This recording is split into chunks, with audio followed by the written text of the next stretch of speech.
Sigo estando tan agradecido con el Señor por cómo honra su palabra, debido a que he estado un poco inmóvil en las últimas semanas. He estado leyendo y también escuchando, y una de las cosas que he estado escuchando es una serie de 24 sermones de David Martin Lloyd Jones. Fueron predicados en la década de 1950, hace 50 años. Y es sorprendente lo absolutamente relevantes que son en este momento mismo, en esta hora misma. Él estaba predicando a una Inglaterra de posguerra, una cultura muy diferente a la cultura actual en Estados Unidos en este momento. Sin embargo, la relevancia y el poder de la palabra de Dios, 50 años después de haber sido predicada, la hacen tan vital, tan pertinente, tan contundente como lo fue hace 50 años. Y esto, por supuesto, es un recordatorio maravilloso de que la palabra de Dios es atemporal, es absolutamente atemporal. No está limitada por el tiempo, y con eso en mente llegamos a Hebreos capítulo 11. Y otra ilustración de eso, al tomar un libro de casi 2000 años de antigüedad y ver cómo se aplica a nosotros. Este libro fue escrito originalmente, este libro de Hebreos, para algunos judíos en un contexto del Medio Oriente y en una cultura en Israel muy diferente a la nuestra. Sin embargo, sus lecciones son igualmente ilimitadas. El alcance del escritor, como les he estado diciendo en esta sección en particular del libro de Hebreos, es probar que la doctrina de la salvación por fe es una doctrina antigua. Lo que el escritor está tratando de decir aquí a estos lectores judíos es que esto no es algo nuevo. No hay dos formas de ser salvos. Dios no ha cambiado de opinión. Tampoco se trata de una religión falsa ofrecida para competir con la verdadera. El Antiguo Testamento nunca enseñó la salvación por obras. Siempre enseñó la salvación por fe. Eso no es nuevo. La fe ha sido la única forma de agradar a Dios.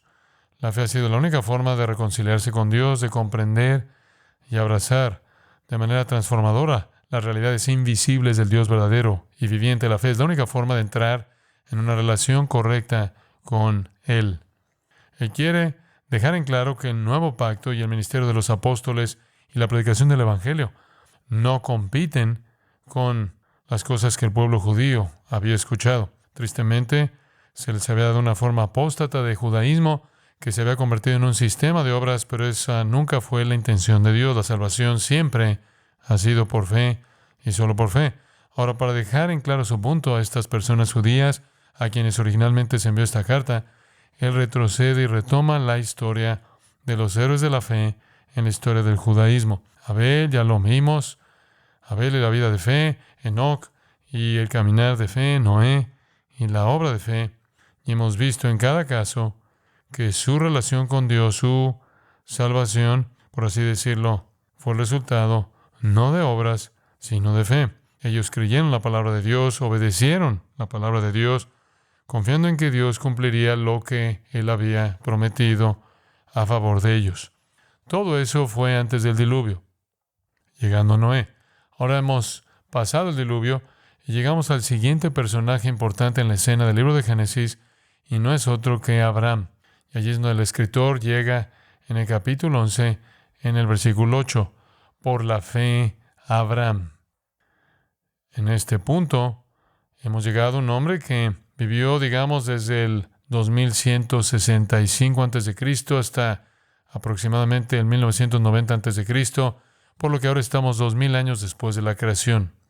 En los días de Abraham comienza una nueva era de la historia humana.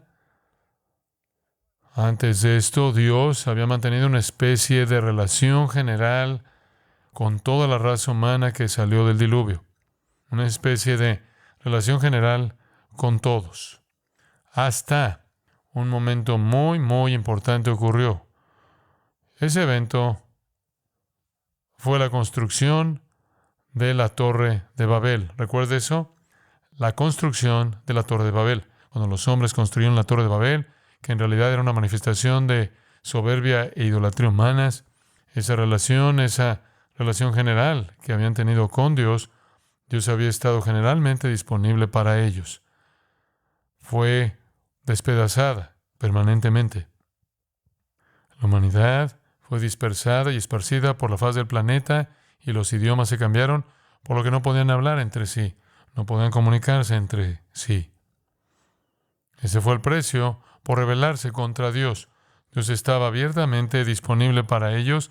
Ellos se rebelaron contra Dios y fueron dispersados.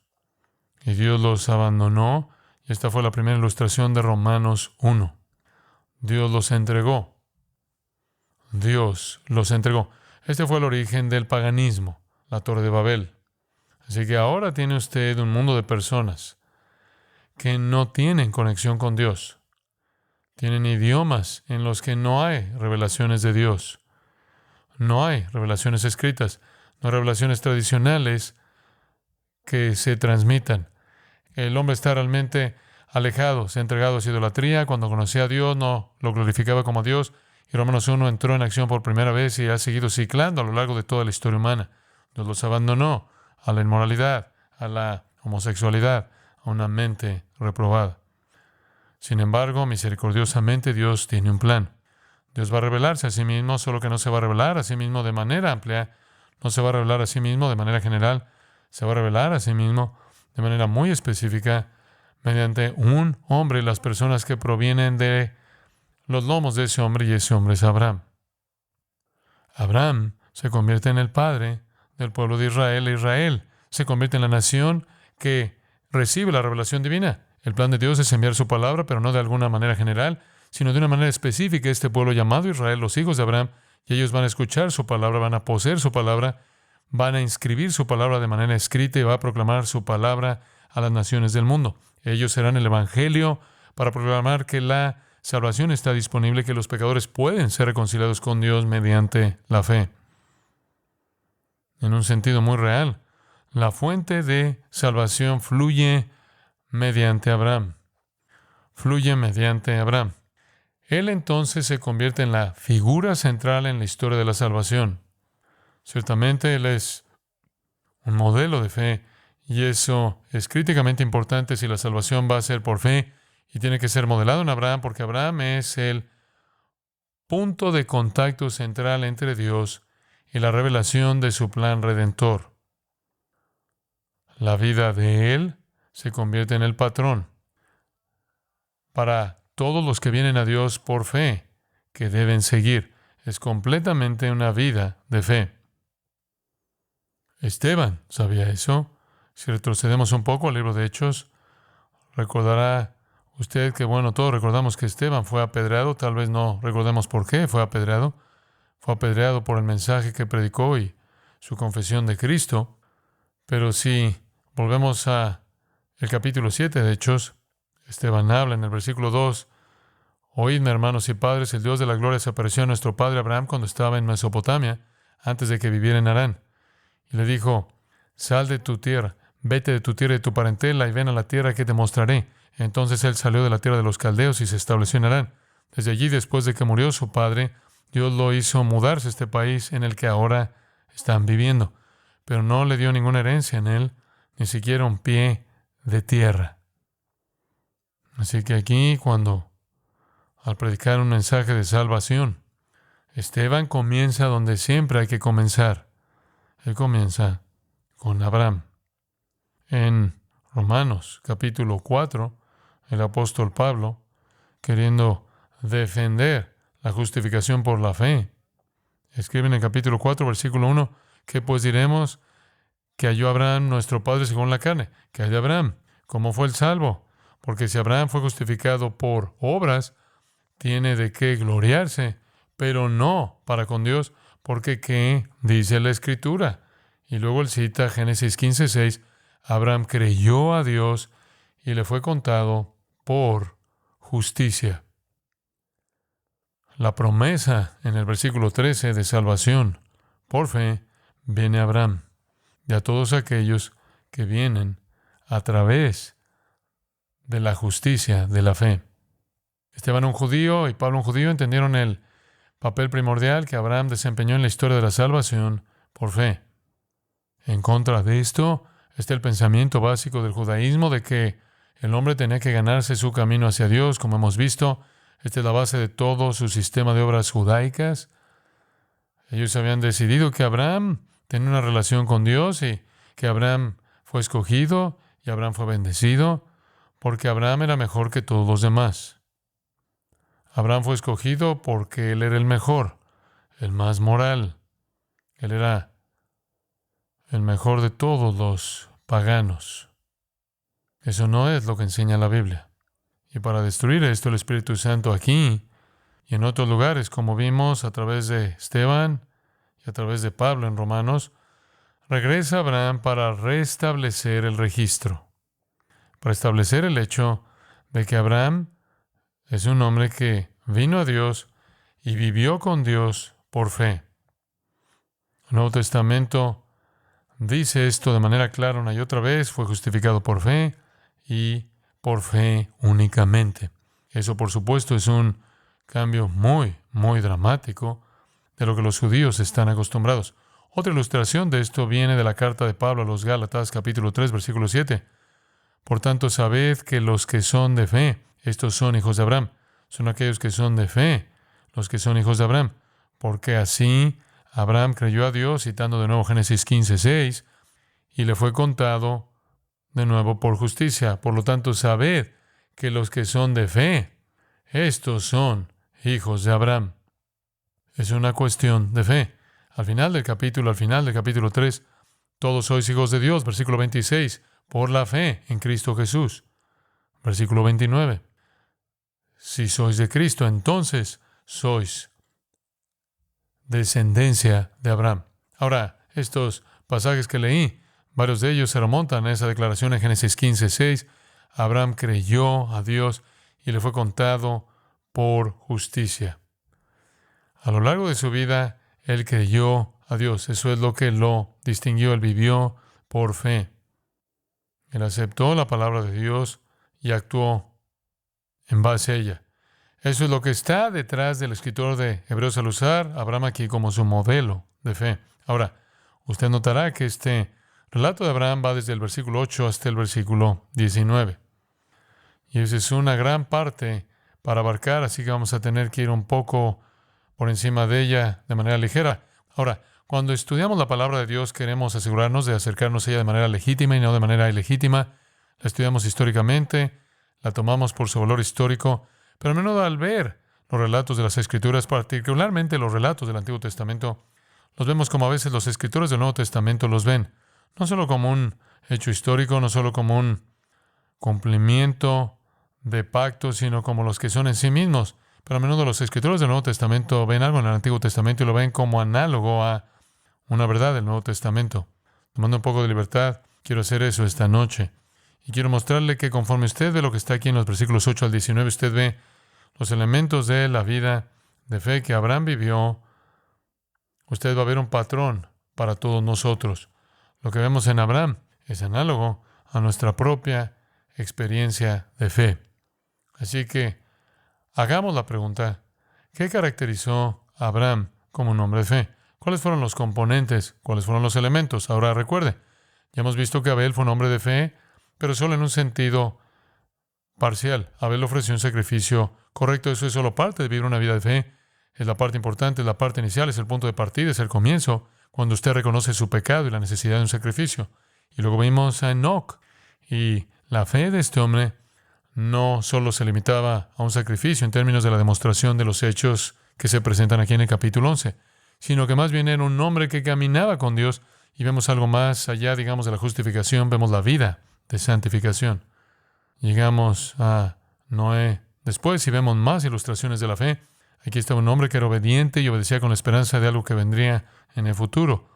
Vemos entonces que vivir una vida de fe tiene un punto de partida con el reconocimiento del pecado y el sacrificio, tiene un punto continuo en términos de caminar en fe y tiene un factor de esperanza. Usted vive esta vida en obediencia a Dios por algo que está por venir que no puede ver. Todos esos son elementos de la fe, pero cuando llegamos a Abraham, todo se une. O tenemos el retrato completo. Permítame darle 5 características de la fe que nos muestran la plenitud de la fe de Abraham. Esto es consistente con él como el prototipo de todos nosotros que somos hijos de la fe. Aquí está la fe de grado A. Aquí está la fe de 5 estrellas. Aquí está el patrón para nuestra vida de fe. Comencemos con la peregrinación de la fe. Por fe Abraham, versículo 8, cuando fue llamado, obedeció al salir hacia un lugar que recibiría como herencia y salió sin saber a dónde iba. Esto es lo que llamémoslo una peregrinación de fe. Y solo quiero que capture esa pequeña frase. Por fe Abraham, cuando fue llamado, obedeció. Cuando fue llamado, obedeció. Hay algo interesante aquí. Cuando él fue llamado es un participio presente. Habla de la respuesta que ocurre al mismo tiempo que llega el llamado. La obediencia de él entonces es inmediata, de modo que en el proceso mismo de aclarar el llamado, el hombre ya está en movimiento. En otras palabras, una mejor manera de traducirlo sería: Abraham, mientras siendo llamado, estaba obedeciendo.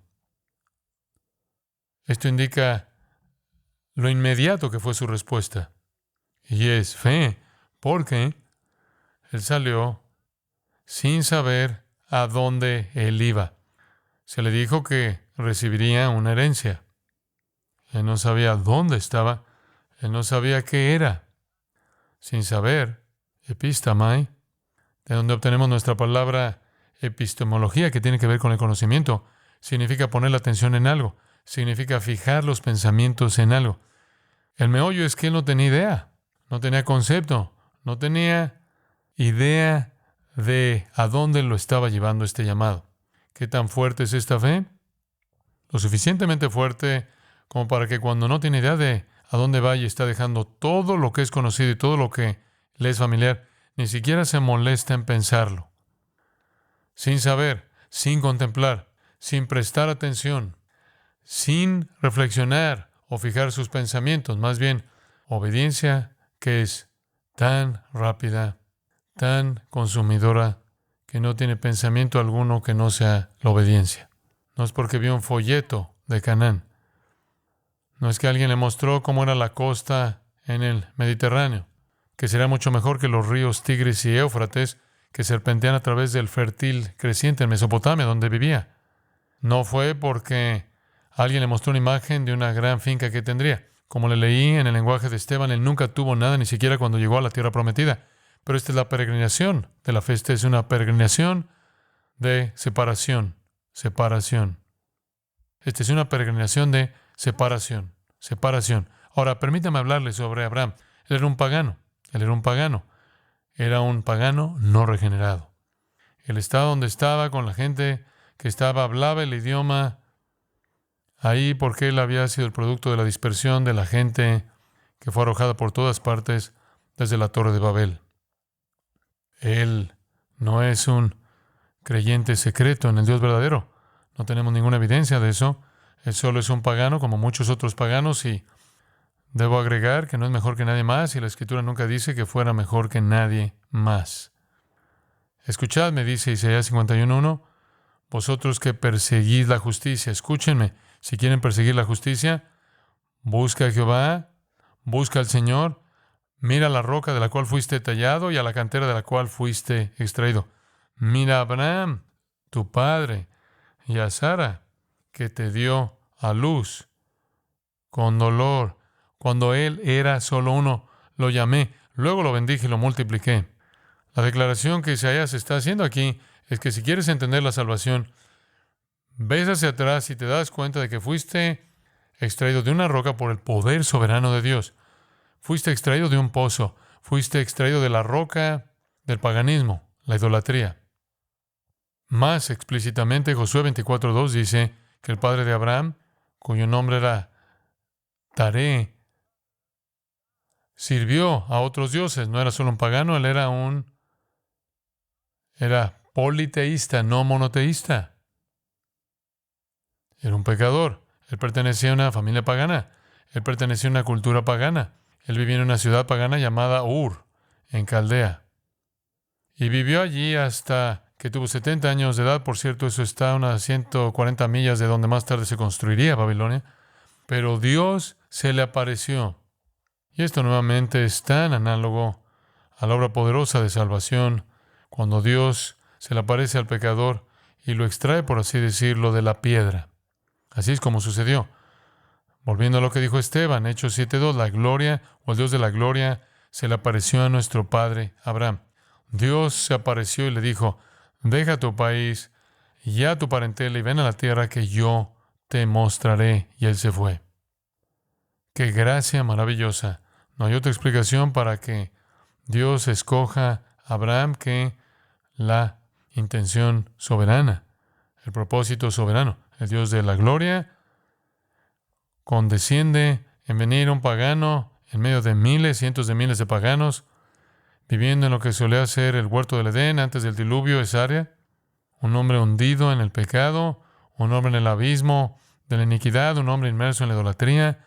Y Dios escoge a Abraham y le da un mandamiento para probar si él creería en él. Creerá en Dios lo suficiente como para obedecer e ir a la tierra que Dios promete darle, aunque no sepa dónde está ni cómo es. No se dice nada sobre su moralidad. Eso es irrelevante. ¿Entiende usted eso? Dios no viene en gracia soberana y salva a las personas morales. De hecho, en Romanos dice en la sección misma que está hablando de Abraham, que Dios justifica al impío. Bueno, Abraham respondió con fe. Él creyó en Dios.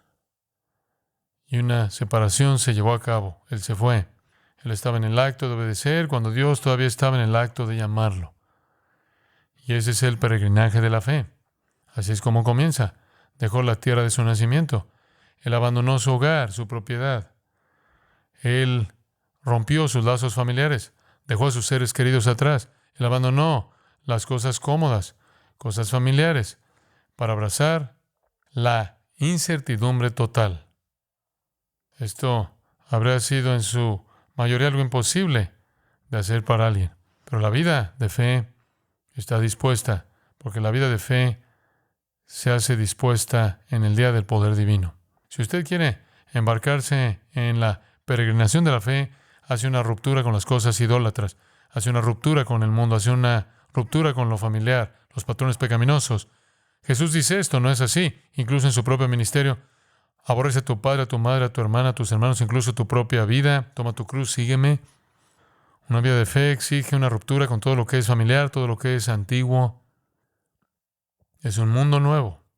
Y aunque usted no sabe qué es, porque realmente no lo hereda, hasta que usted deja comienza con una disposición a separarse de todo lo que es conocido y visible. Aquí es donde el peregrinaje de todo cristiano comienza, cuando usted se separa del mundo, cuando usted, como Pablo lo describió en 1 Tesalonicenses 1:10, y esta es una forma tan simple de describirlo. Dice en esa carta que la iglesia de Tesalónica podría caracterizarse como aquellos, versículo 9 más bien, que se convirtieron de los ídolos a Dios para servir al Dios vivo y verdadero. Me encanta la siguiente línea, versículo 10, para esperar a su Hijo desde el cielo. Eso es lo que es la ruptura. Nos alejamos de los ídolos, nos alejamos del mundo para esperar. No hemos recibido nuestra herencia. Se nos ha dicho lo que es y hemos actuado en fe en eso. Ese fue Abraham. Y en ese sentido, él es una figura para nosotros, es una analogía que podemos ver, un hombre de fe que se separa del mundo para ir hacia una herencia que se le promete, pero que no verá ni heredará hasta un futuro, que en ese punto es desconocido por él. Juan dice, no améis al mundo ni las cosas que están en el mundo. Si alguno ama al mundo, el amor del Padre no está en él. Está diciendo esencialmente lo mismo. O al final de Gálatas, Pablo habla de ser crucificado para el mundo y el mundo para él. En otras palabras, cuando él vino a Cristo, murió a su interés en el mundo. El mundo ya no tenía ningún control sobre él. O en las palabras de Santiago, la amistad con el mundo es enemistad con Dios. Usted hace su elección, usted toma la decisión de dejar ir al mundo. Pedro lo escribe de esta manera: no os conforméis a los deseos que antes teníais, estando en vuestra ignorancia, sino como aquel que os llamó es santo, sed también vosotros santos en toda vuestra manera de vivir. Usted deja esas cosas. Pablo dice, poned la mira en las cosas de arriba, no en las de la tierra. Usted ya no está conectado ni unido. No se une con los incrédulos de la manera común y familiar en la que solía estar. Y ese es el peregrinaje de la fe, y ciertamente lo vimos en Abraham. Volvamos al versículo 8 por un momento. Salió sin saber a dónde iba. Esto es lo que Pablo llama en Romanos 1:5 la obediencia de la fe. No tiene idea de a dónde va él. Esto es una peregrinación de fe. Eso es fe. Usted no sabe a dónde va. Usted nunca ha visto a dónde va. Usted nunca ha experimentado a dónde va. Ahí es donde estamos, amigos. Caminamos por fe y no por vista. Y por cierto, este viaje de Abraham tomó mucho tiempo. Pasó 5 años en una ciudad llamada Harán, que estaba en la dirección equivocada. Básicamente, ir a la tierra de Canaán habría sido hacia el sur y el oeste, y él fue hacia el norte. Pasó al menos 5 años en la tierra de Harán, esperando que esto se desarrollara. Pero su fe nunca vaciló. Allí es donde la peregrinación de fe comienza. Veamos la paciencia de la fe. Versículos 9 y 10. Por fe vivió como extranjero en la tierra prometida. En una tierra extranjera, viviendo en tiendas de campaña con Isaac y Jacob, coherederos de la misma promesa, porque esperaba la ciudad que tiene fundamentos, cuyo arquitecto y constructor es Dios. Él es un extraterrestre. Él es un extranjero. Y según le leo en Hechos 7:5, ni siquiera posee tierra. Él es un nómada. Ha reunido todo lo que posee, todas las personas que posee, mientras estaba en Harán, acumuló aún más de ellos. Me refiero al hecho de que desarrolló más personas. No necesariamente significa familia, probablemente a medida que acumulaba riqueza y en el camino acumulaba quizás más siervos para trabajar con él. Pero él es un extranjero. Está en la tierra prometida, pero él es un extranjero. Nunca realmente toma posesión de nada. Es como vivir en una tierra extranjera. Él es un habitante de tiendas junto con Isaac y Jacob, que lo siguieron, a quienes se les hizo y reiteró la misma promesa de pacto. Él peregrina, literalmente paroikeo. Oikeo significa vivir en una casa, para junto a, así que vivió junto a, para habitar al lado. Él es un extranjero que vive junto a las personas que viven en la tierra. Se le promete a él, pero nunca realmente la posee. Puede leer más sobre eso en Génesis capítulo 23.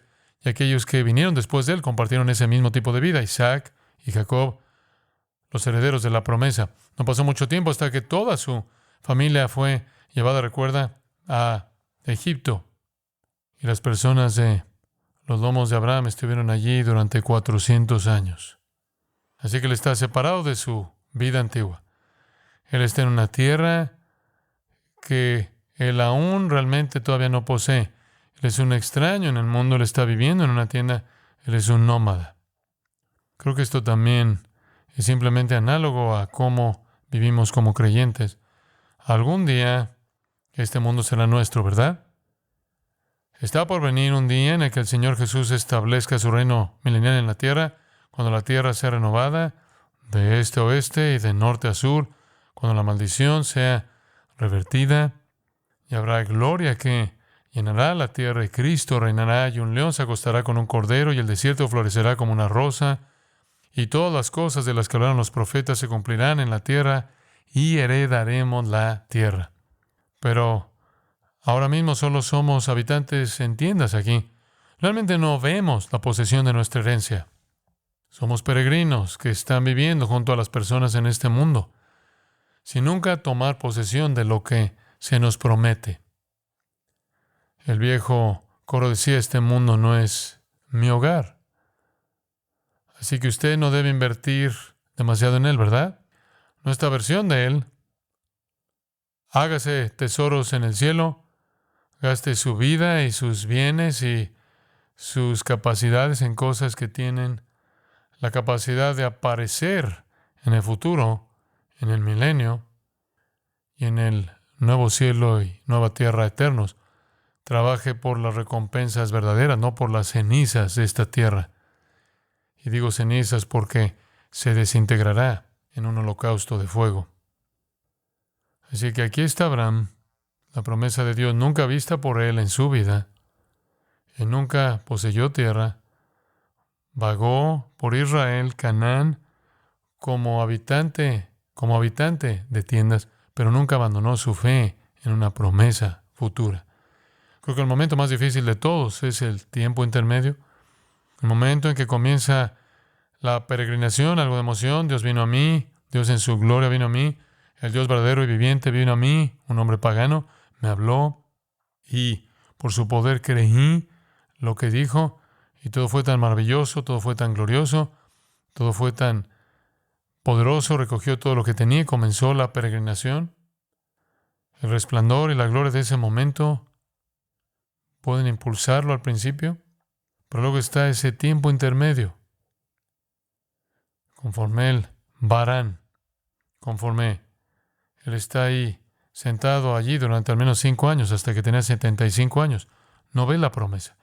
Y luego migra todo el camino de regreso al suroeste, a la tierra de Canaán.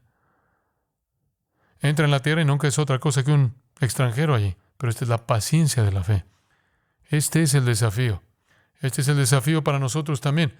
Es análogo para nosotros el permanecer fieles y mantener nuestra fe fuerte y gozosa y llena de anticipación en el largo periodo entre el momento glorioso de nuestra salvación y el momento definitivo de nuestra glorificación. Él no renunció a su esperanza. Él continuó con esperanza. Él continuó con fe. Él continuó sosteniendo la promesa de Dios en alto. Eso lo impulsaba, lo motivaba, lo empujaba hacia adelante. El hombre de fe no es aquel cuya fe siempre está ardiendo como una estrella fugaz, como un meteorito, sino aquel cuya fe, como una luz, es constante e incansable. Cuando no hay más que hacer, más que esperar, cuando tal vez hay dolor en la vida y decepción en la vida, y el miedo se establece y la fe es sostenida. Abraham nunca se impacienta, nunca intenta tomar un poco de las cosas buenas del mundo como Lot. Le costó, no es así. Quería levantar su tienda hacia Sodoma y vivir con el mundo. Su historia es una tragedia monumental. La fe de Abraham no falló. La fe de Isaac no falló. La fe de Jacob no falló. Esa es la paciencia de la fe. Ese es el tipo de fe que persevera. El tipo verdadero de fe. La fe duradera es la única fe verdadera que salva. Pablo escribiendo a los tesalonicenses en 2 Tesalonicenses 1:4. Nosotros mismos hablamos con gloria de ustedes entre las iglesias por vuestra perseverancia y fe en medio de todas vuestras persecuciones y aflicciones que vosotros soportáis. Como mencionamos esta mañana, la perseverancia es la justificación, es la vindicación, la garantía de una fe genuina y real. Volviendo a Santiago 1, hermanos míos, tened por sumo gozo cuando os halléis en diversas pruebas, sabiendo que la prueba de vuestra fe produce perseverancia. Y ¿no se regocijarían ustedes saliendo de esa constancia de tener una fe que puede soportar cualquier cosa y así saber que es una fe verdadera y salvadora? Esto fue cierto para Noé, 120 años predicando la justicia, construyendo un arca. Este tipo de fe realmente es sorda a las dudas fatales, es muda ante los desánimos, es ciega ante las imposibilidades y así continúa perseverando a través de absolutamente todo. ¿Y cuál es la motivación para esto? Regresa al versículo 10.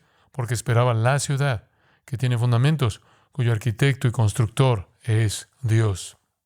Tanto la palabra ciudad como fundamentos tienen un artículo definido. Él esperaba la ciudad que tenía los fundamentos. Abraham buscaba la ciudad que fue construido por Dios, la morada celestial de los salvos. Eso es lo que él buscaba. Entonces, ¿cuándo le reveló Dios a él? Cuando Dios vino a él, Dios debió haberle dicho quién era él y qué significaba la salvación.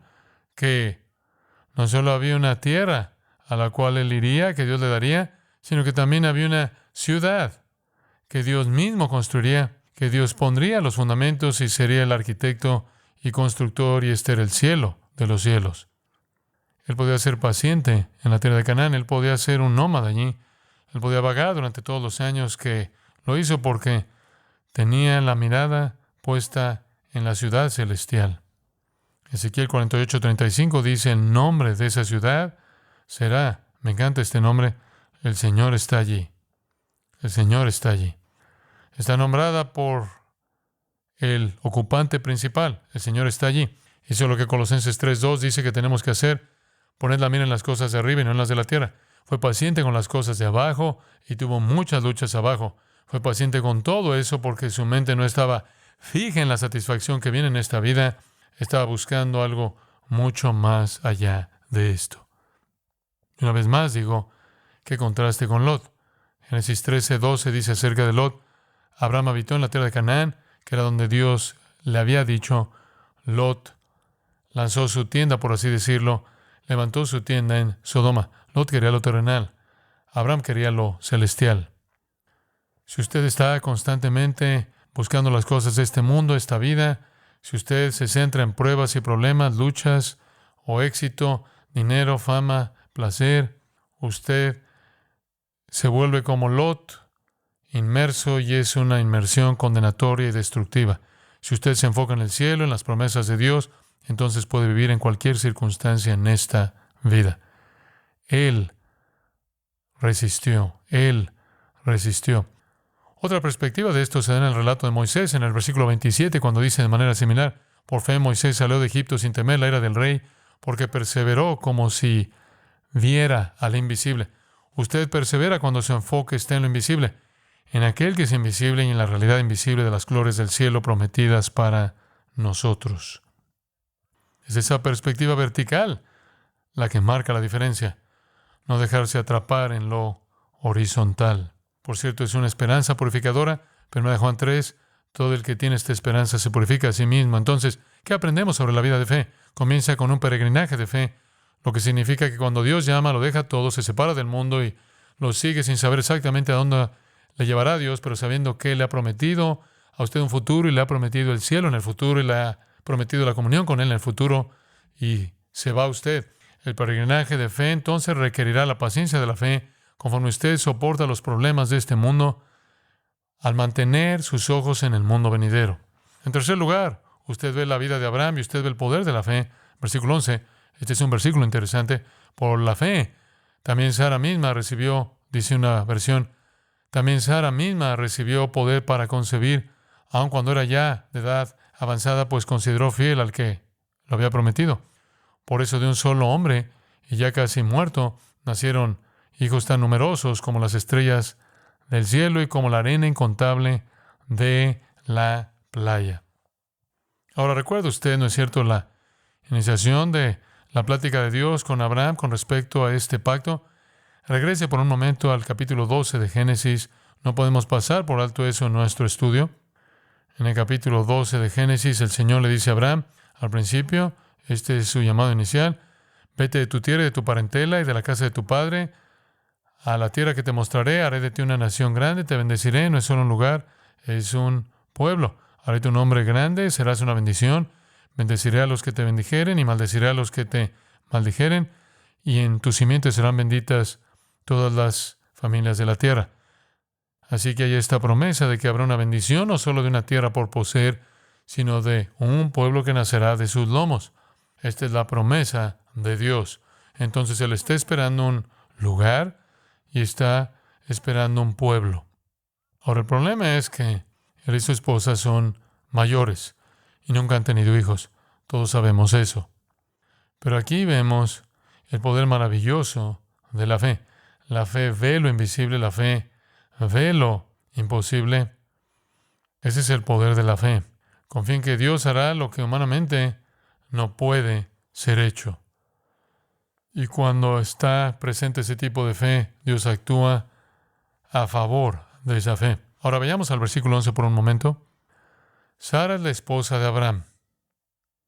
Ella es una buena esposa. Le doy crédito por eso. 1 Pedro 3, 5 y 6 dice que ella llamaba a su esposo Señor. Eso es bueno. No debemos disminuir la calidad de esta perspectiva de esposa. Ella llamaba a su esposo Señor. Ella entendió esa parte del matrimonio. Pero no hay nada en la Escritura que hable de su fe. De hecho, si usted ve la historia de Sara, ella demuestra todo menos fe. Ella simplemente está llena de duda. Entonces, cuando usted lee este versículo, tiene que hacer la pregunta: ¿cómo puede decir por fe incluso Sara?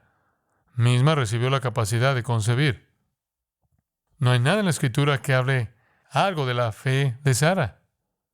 La frase aquí, y quiero hacer esto para usted porque es importante, la frase aquí, literalmente, esa frase que dice, recibió capacidad de concebir. Literalmente, katabolen spermatos. Katabolen significa lanzar hacia abajo. Ese es el depósito de la semilla masculina. Esto nos está diciendo entonces que ella recibió el depósito de la semilla masculina, incluso más allá del tiempo adecuado de la vida. Ella entonces no puede ser el sujeto de la oración porque ella es la receptora y es el objeto indirecto de la oración. La semilla es el objeto y le es dada a ella. ¿Cuál es la inclusión de Sara aquí? La mejor explicación de eso es que se podría llamar un dativo de acompañamiento. Si sabe algo sobre el lenguaje dativo en griego, puede hacer mucho con el dativo. Y ella es una realidad acompañante por razones obvias. Tienes que tener una esposa para concebir al niño. El versículo estaría mejor colocado en este tipo de lenguaje. Por la fe, él, porque los pronombres se asumen aquí. Por la fe, él, con Sara, recibió el poder para depositar semilla. Depositar semilla, incluso más allá del tiempo adecuado de vida, ya que lo consideró fiel quien había prometido.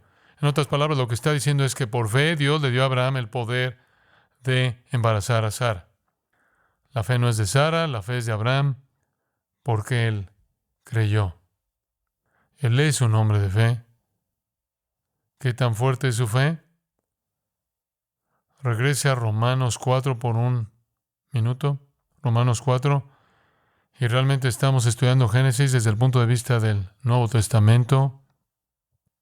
Romanos 4, 19. Sin debilitarse en la fe, porque esta promesa era tan imposible. De regreso al versículo 17, Dios dice, voy a hacerte padre de muchas naciones.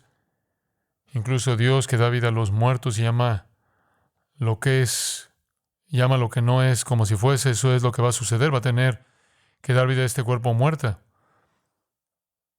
En esperanza, versículo 18, contra toda esperanza creyó. No había forma humanamente posible. Creyó sin debilitarse en la fe. Versículo 19, consideró su propio cuerpo ya casi muerto, ya que tenía cerca de 100 años, y la esterilidad del vientre de Sara. Sin embargo, con respecto a la promesa de Dios, él no vaciló en incredulidad, sino que se fortaleció en la fe, dando gloria a Dios y estando plenamente convencido de que lo que Dios había prometido también era capaz de cumplir. Y luego trae esa declaración de Génesis 15:6, nuevamente le fue contado por justicia. Aquí está el hombre que fue justificado, a quien se le imputó justicia, este hombre que tiene una fe inquebrantable, indestructible, frente a una imposibilidad absoluta. Entonces volvamos al versículo 12, Hebreos 11. Por lo tanto, nació incluso de un hombre y él estaba ya casi muerto. Tantos descendientes como las estrellas del cielo en número, innumerables como la arena que está junto al mar. Por cierto, eso es parte de la promesa registrada en Génesis 15:5, Génesis 22:17, Génesis 32:12. Y eso, por supuesto, es una hipérbole en un sentido, pero simplemente significa que las personas que van a salir de sus lomos son innumerables. Todos los millones de judíos nacidos debido a la fe de ese hombre. Y por cierto, ese vigor que Dios le dio para producir ese niño, no solo produjo ese niño, sino que también produjo otro niño, Ismael, con Agar. Y cuando Sara murió, según Génesis 25:2, él tomó una esposa llamada Sétura, y ahora tiene más de 100 años, y esto es después del diluvio, y él tiene 6 hijos más. Dios le dio un poder duradero a ese cuerpo que estaba prácticamente muerto. ¿Qué decimos entonces sobre el poder de la fe? Que es el poder de la fe lo que logra lo imposible. Dios hace promesas que no pueden cumplirse a nivel humano y las cumple a aquellos que creen en Él. Para nosotros no es tanto el poder de los milagros como el poder de ser utilizados por Dios en el milagro de la conversión, en el milagro del ministerio espiritual, de la ayuda transformadora de vida en el uso de los dones del Espíritu, en el uso del poder del Espíritu, en los unos a los otros, de la comunión del cuerpo. La fe es el interruptor de encendido del poder espiritual que nos hace útiles y permite que Dios, mediante nosotros, lleve a cabo la cosecha de 30, 60 y 100 por uno. Dios debiera poder para hacer lo que parece imposible. Nuevamente es lo que dijo Pablo y lo leímos nuevamente esta mañana. Soy inepto para esto, no puedes explicarlo por mí. Así que Abraham exhibe el peregrinaje de la fe, la separación del mundo, la obediencia al Señor, la paciencia de la fe. Él espera el tiempo de Dios enfocado en el cielo y nunca distraído porque no lo recibe en la tierra. Él demuestra el poder de la fe. Y esa es la capacidad de hacer lo que a nivel humano es imposible. Imposible. Bueno, rápidamente, número 4, llamémoslo simplemente la perseverancia de la fe. La perseverancia de la fe. Versículos 13, y voy a bajar hasta el comienzo del versículo 16. Todos estos murieron en fe. ¿Qué quieres decir con todos estos? Se refiere a los tres que se han mencionado en esta sección: Abraham, Isaac y Jacob. La promesa de pacto a Abraham fue repetida a Isaac en Génesis 26, fue repetida a Jacob en Génesis 28, que ellos recibirían una tierra y una ciudad celestial, tendrían una herencia terrenal y una celestial. Todos murieron en fe, sin recibir las promesas, pero habiéndolas visto con el ojo de la fe, habiéndolas recibido desde lejos y habiendo confesado que eran extranjeros y peregrinos en la tierra, porque los que dicen tales cosas dejan claro que están buscando el país propio, y de hecho, si hubieran estado pensando en ese país del cual salieron, habrían tenido oportunidad de regresar. Pero como es, ellos desean un país mejor, es decir, uno celestial. Y allí encontramos nuevamente la perseverancia de la fe. Es muy parecido a la paciencia de la fe. La fe es paciente para soportar y soportar toda la falta de cumplimiento en esta vida, porque tiene su enfoque en la promesa que está por venir. Nunca lo vieron, pero luego ve al final del capítulo, versículo 39, todos estos seres de la fe obtuvieron aprobación a través de su fe y no recibieron lo prometido. Esa es toda la historia del capítulo, porque Dios nos proporcionó algo mejor para que aparte de nosotros no fueran hechos perfectos o completos o enteros. La promesa era segura porque Dios podía ser confiado. Y perseveraron en esta fe mirando hacia esa ciudad celestial. Ahora incluso podríamos tomar otra palabra aquí y llamarla la positividad de la fe. Tal vez eso sea mejor, porque les dio esta confianza. Ellos nunca tuvieron el pensamiento fugaz de regresar, versículo 15. Ellos desean un país mejor, es decir, uno celestial. Esto depositó en su corazón un futuro tan brillante, tan maravilloso, tan glorioso, que aunque eran extranjeros, kenoi, es decir, extranjero, eran parapídese, eran personas que se quedaban temporalmente. Entendieron eso. Pero tan brillante era la promesa de Dios, tan confiable era la palabra de Dios, que ellos anclaron su resistencia y su perseverancia en el futuro y les dio una fe positiva para soportar cualquier cosa. Vemos esto con el apóstol Pablo: todo lo puedo en Cristo que me fortalece. ¿Cómo? Porque sé que hay algo mejor esperándome. Mucho mejor, dice él, partir y estar con Cristo, pero puedo soportar cualquier cosa mientras Él quiera que me quede aquí. Esta es la confianza absoluta en la gloria futura. Job la tenía: aunque los gusanos destruyan este cuerpo, aún en mi carne veré a Dios. Salmo 27:4. Una cosa he pedido al Señor, eso buscaré. Me encanta esto: que pueda habitar en la casa del Señor todos los días de mi vida. Esa es la esperanza del Antiguo Testamento. Esa es la esperanza de los creyentes. Y el versículo 16 termina con una declaración impactante. Yo creo que una de las más impactantes en el libro de Hebreos. Por lo tanto, debido a esta fe positiva, esta fe poderosa, esta fe paciente, esta fe peregrina, Dios no se avergüenza de ser llamado su Dios, porque les ha preparado una ciudad. Porque les ha preparado una ciudad. ¿No es eso impactante? Estoy bastante seguro de que le doy a Dios muchas razones para avergonzarse de ser llamado mi Dios. Y yo solo me imagino que Satanás entra al cielo, como lo hizo en el caso de Job, y siempre está delante del trono de Dios haciendo ¿qué? Acusando a los hermanos. Y menciona mi nombre, y menciona los nombres de cualquiera y todos nosotros que somos tan indignos, y le dice a Dios, ¿cómo es posible que puedas querer estar asociado con estas personas? ¿No te gustaría distanciarte a ti mismo de ellos? Es malo para tu reputación. Y Dios dice, no me avergüenzo de ser llamado su Dios. Y les he preparado una ciudad. Y en esa ciudad les he preparado una habitación en mi casa. Les voy a traer aquí, les voy a glorificar, les voy a hacer como a mi hijo, les voy a poner en mi trono y les voy a bendecir para siempre. A veces pienso que nos avergonzamos de llamar a Dios nuestro Dios, pero Dios nunca se avergüenza de llamarnos sus hijos. Qué pensamiento tan asombroso. No puedo pensar en un honor más alto. ¿Usted sí? ¿Ese es el honor supremo? Dios no se avergüenza de ser identificado conmigo ante los ángeles santos. Yo soy el Dios de John MacArthur. Oh.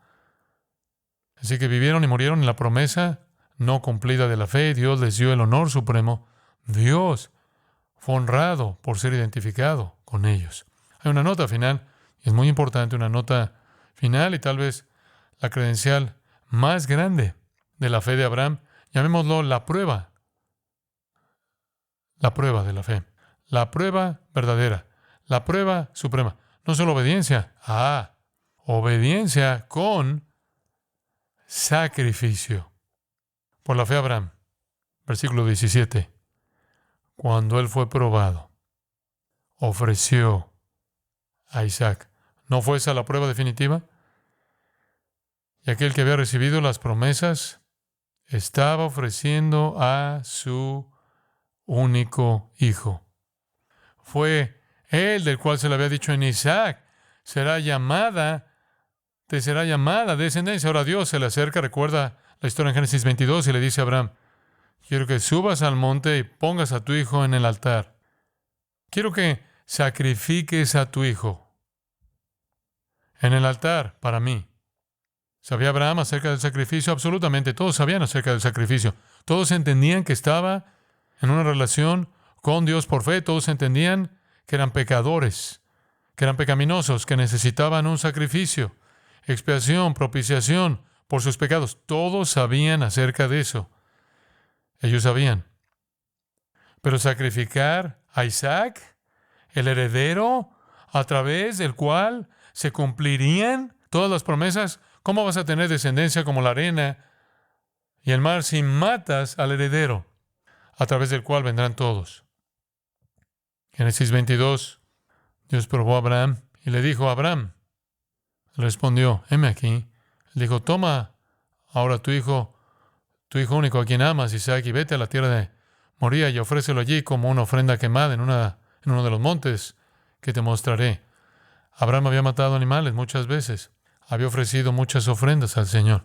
Había construido altares y hecho eso. Pero su hijo, él responde.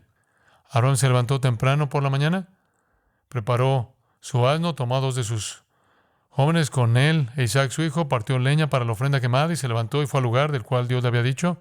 Al tercer día Abraham levantó sus ojos y vio el lugar desde lejos. Abraham dijo a sus jóvenes siervos que vinieron, quedaos aquí con el asno. Me encanta esto. Y el muchacho y yo iremos allá. Escucha esto. Y adoraremos y volveremos a vosotros. Hombre, ¿quieres decir que pensó que Isaac iba a volver? Más vale que usted crea que pensó eso. Absolutamente pensó eso. Él lo sabía, así de confiado estaba en la promesa de Dios. ¿Hasta dónde llegaría él? Tomó la leña de la ofrenda quemada en el versículo 6, la puso sobre Isaac su hijo. Isaac carga su propia leña como si fuera un retrato de la imagen de Cristo, un retrato de Cristo llevando su cruz. Tomó en su mano el fuego y el cuchillo. Los dos caminaron juntos. Isaac habló a Abraham, a su padre, le dijo, Padre mío. Él dijo, heme aquí, hijo mío. Él dijo, he aquí el fuego y la leña, pero ¿dónde está el cordero para la ofrenda quemada? Ve, ellos sabían acerca de la necesidad de sacrificio, sabían lo que Abel sabía y Enoc sabía y Noé sabía y todos los creyentes verdaderos sabían. Abraham dijo, Dios proveerá para sí mismo el cordero para la ofrenda quemada, hijo mío. Así que los dos caminaron juntos, llegaron al lugar del cual Dios le había dicho. Abraham construyó el altar allí, dispuso la leña, ató a su hijo Isaac, lo puso en el altar encima de la leña. Abraham extendió su mano y tomó el cuchillo para matar a su hijo. Dice usted, bueno, muy bien, alto ahí. ¿Por qué haría eso? ¿Por qué haría eso? Regrese a Hebreos 11, versículo 19. ¿Por qué? Él consideró que Dios era capaz de hacer ¿qué? ¿Qué? Levantar a la gente de los muertos. Hombre, ¿cómo sabía eso? Porque él había estado tan bueno como muerto. Dios le había dado vida a él y vida a través de él, a este hijo. Es una fe monumental. Todos sus sueños estaban en Isaac. Todas las promesas estaban en Isaac.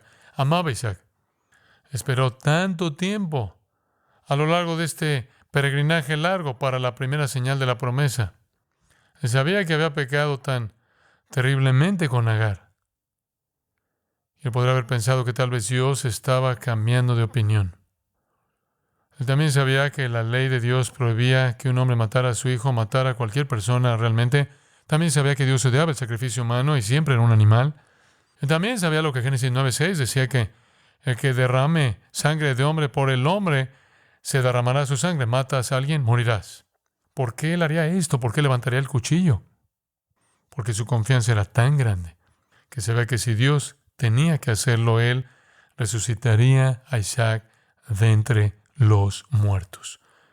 Esa es la fe de Abraham. Él consideró que Dios era capaz de levantar a la gente incluso de entre los muertos, de lo cual también lo recibió de regreso como un tipo. ¿Tipo de qué? ¿Un retrato de quién? ¿Quién fue el que puso su vida en el altar y regresó de entre los muertos? Cristo. Una figura. Es la palabra parabolea, una parábola, una analogía. Un retrato de Cristo. Solo que Cristo realmente murió. Isaac no murió. Esa es la fe. Esa es la fe en toda su plenitud. Esa es la fe habiendo pasado la prueba final. Vemos el peregrinaje de la fe, la separación del mundo, la paciencia de la fe, la capacidad de esperar y soportar sin entrar nunca en posesión. Vemos el poder de la fe, creer en Dios por lo que es humanamente posible de cumplirse. Vemos la perseverancia de la fe, la positividad de la fe, el enfoque en el cielo que nos hace tener cierta indiferencia hacia las cosas de esta vida porque estamos viendo esa gloria por venir. Y la prueba de la fe. ¿Cuál es la prueba de la fe? ¿Dónde está la prueba de la fe? Realmente se manifiesta en la obediencia que requiere el sacrificio supremo. El sacrificio supremo. Aunque Él me mate, aún confiaré en Él. Aunque Él me pida que tome a mi hijo, aún confiaré en Él. Esa es la vida de fe como la modeló Abraham. Bueno, hemos incluido todo eso en una hora más o menos. Acompáñame en oración. Padre, te agradecemos por este testimonio maravilloso. Tanto más se podría decir y deberíamos volver y leer todos esos capítulos maravillosos desde el capítulo 12 hasta el final del relato de Abraham, incluso en las historias de Isaac y Jacob. Y Señor, estamos tan bendecidos por ver la riqueza de tu palabra y ver cómo esta historia en cierta manera se une aquí como un modelo para nosotros, para demostrar lo que estás buscando en nuestra fe. Que tengamos esa fe verdadera, salvadora, que rompe por completo con el mundo, esa fe que pacientemente soporta y espera, esa fe que te cree por lo imposible y así ve tu mano poderosa y ve la maravilla de los milagros espirituales que suceden a través de nosotros. Danos esa perseverancia, esa actitud positiva que atraviesa la vida sin perder de vista nunca lo que nos espera, lo que nos aguarda en la gloria por venir. Y que confiemos tanto en ti, que podamos enfrentar cualquier sacrificio, que nos puedas pedir cualquier cosa, y la daremos con gusto porque confiamos en ti completamente. Esta es la clase de fe que no podemos producir, no podemos desarrollar, no podemos inventar. Este es un regalo que viene de ti. Te agradecemos por ello, te agradecemos por el gozo de recibir esta fe. ¿Qué podemos decir? Aquellos de nosotros que poseemos esto no podemos elogiarnos a nosotros mismos porque, al igual que Abraham, fuimos sacados de un pozo, fuimos tallados de una roca de maldad. Todo eso es por tu gracia. Qué regalo, y esperamos el día en que la fe se convierta en vista, entremos en esa herencia plena y gloriosa. Pero mientras tanto, que nuestra fe se demuestre de tal manera que atraiga a personas a ti y al Evangelio. Oramos en el nombre de Cristo. Amén.